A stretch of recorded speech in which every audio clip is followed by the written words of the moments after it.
What's up? Welcome to the Unstuck Podcast. I'm your host, Drew Koss, and you are in the right spot. This is where we discuss real life, real problems with real people. You're going to get unstuck. Now, while you're at it, make sure you subscribe and share this with a loved one. Let's get ready to get unstuck. Okay, I'm coming in hot like Andy Menino, whatever his name is. So this is not my lane, but I've been asked to talk about dating. Now, I'm married, but people ask me questions about dating, and I'm going to do an episode just to answer some questions from my viewpoint. Welcome to the Unstuck Podcast. I'm your host, Drew Koss, and while you are listening, do me a favor. Go subscribe so that we can keep helping more people and keep giving you raw and unfiltered information for your soul and your life. Pre-warning, I'm in the middle of some chores, and the lioness is loose. Aaliyah is somewhere, and if she comes down, you guys know she'll be grabbing the mic. So let's get into it. So someone asked the question, is there any more good men out there? Oh my gosh. I don't think the world is short of good men. I don't think the world is short of good women. I think what we're seeing happen is people are not, I don't want to say just doing the work, but people are not spending enough time in the friendship phase, I think, of dating. I think nowadays, especially 2024, this is when I'm recording this, it's so easy to, I'm going to be raw on this one, so you guys just rock with me.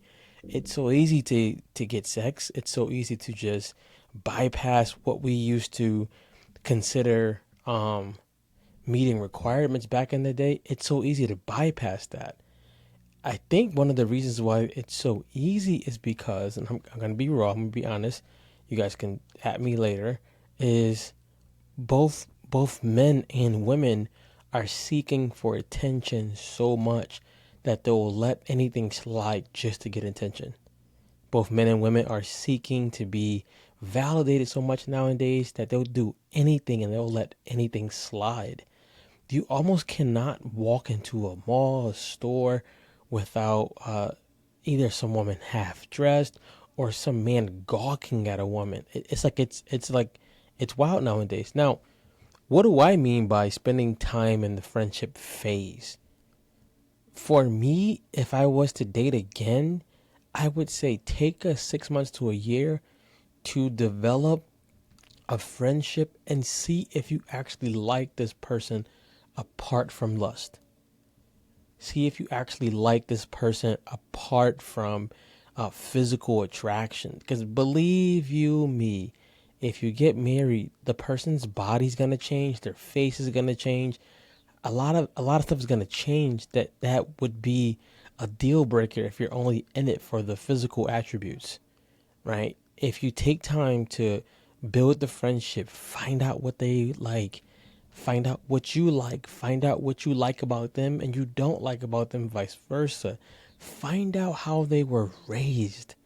This will solve a lot of the trauma problem right there. Find out how their mother raised them. Find out if their dad raised them, if the dad was there or not, if the mother was there or not. I would even say go as far to find out who they haven't forgiven.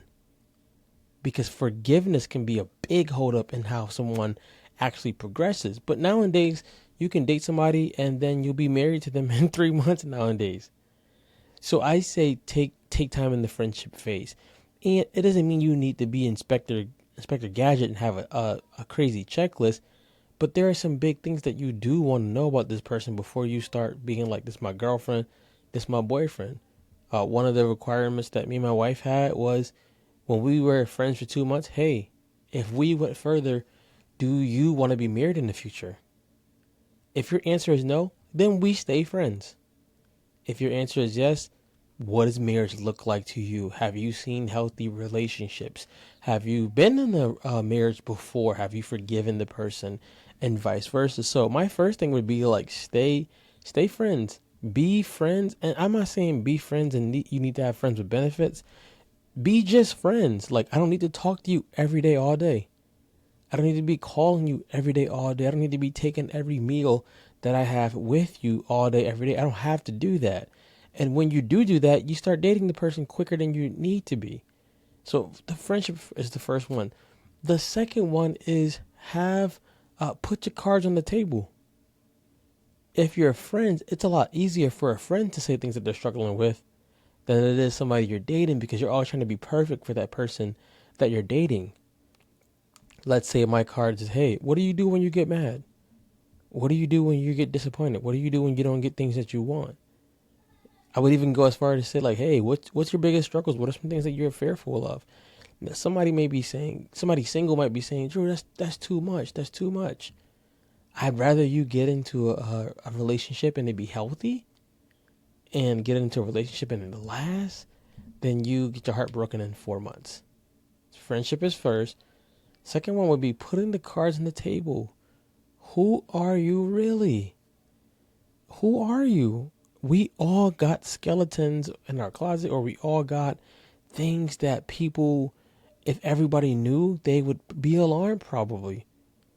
But you have to figure out, do I want to deal with this amount of uh, toxicity? Do I want to, or do I not? That's going to be your choice. But if you have this upfront conversation, it's a lot easier letting a friend go than letting somebody go that you've dated, and now you figure out, like, this is not happening. Now I got my heart broken. Friendship first, put the cards on the table. Number 3, get a healthy perspective on what dating to be married, if that's your choice, or if that's your goal, what that really means. We have this reason that if we've been married if we're 40 and up, we're supposed to be married. We're supposed to have kids. That's not necessarily true. There are people who shouldn't have kids at the time of their lives because they're not mature enough. There are people who shouldn't be dating because they're not ready to be dating. The time doesn't matter. Like, we think like this biological clock means I need to go ahead and just get anybody and settle. What you end up doing when you do that is you get yourself broken. You get your heart broken a lot.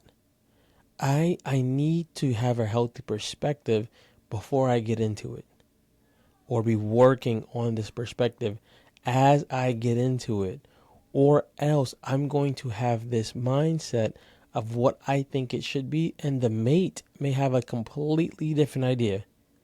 The mate may see things so differently, and you're the one that's like, hey, we're supposed to be married at month 6, and this person could be like, I didn't say anything about marriage.